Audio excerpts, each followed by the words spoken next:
Қазақ тілі. Қазақ елі. Қазақ тілі. Қазақ елі. Қазақ тілі.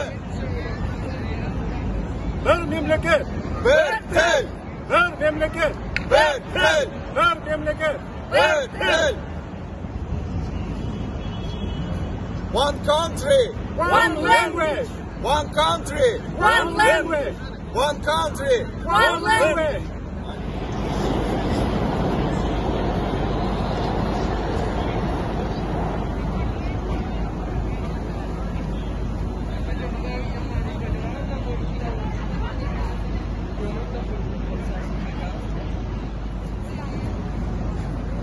Орыс тілін үйреніп, пәнін қазақ тілді мектептерден алып тастау керек.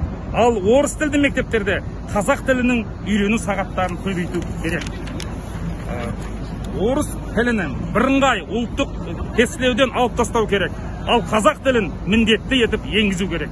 Ғылым, білім, технологиясының тілі ағылшын тілінен қазақ тіліне академиялық зерттеу және басқа да маңызды ақпаратты тұрақты түрде сапалы және жаппай аудару. Қазақ тілі білім, ғылым, IT, мәдениет, өнер тіліне айналуға тиіс. Қайта жазыңыз. Bir тіл, bir мемлекет. Қазақстанда тек қазақ тілі ғана жүру керек. Қазақстан қазақ тілі болса, қазақ тілі болу керек. Қазақ болып қалғың келсе, қазақ елі сақтап қалғың келсе, қазақша сөйле. Қазағым. Тек отарланған мемлекеттерде ғана өз ана тілі болмайды. Ол мемлекеттер агрессор, басып алушы елдің тілінде ғана сөйлейді. Бұл дегеніміз халық өз тілінде сөйлемесе, ол елде демократияда, әлеуметтік жағдайда болмайды. Халық жағдайы жақсасын десек, шынайы тәуелсіздікке жетіп, халық өз ана тілінде сөйлеу керек. Қазақ елі әлі Ресейге тәуелді. Ресейден құтылмасақ, қазақтың болашағы жоқ. Ресейден құтылу керек. Алға Қазақстан. Алдымен қазақ тілінде жазу, кейін басқа да тілдерге аударылуына құқық беру.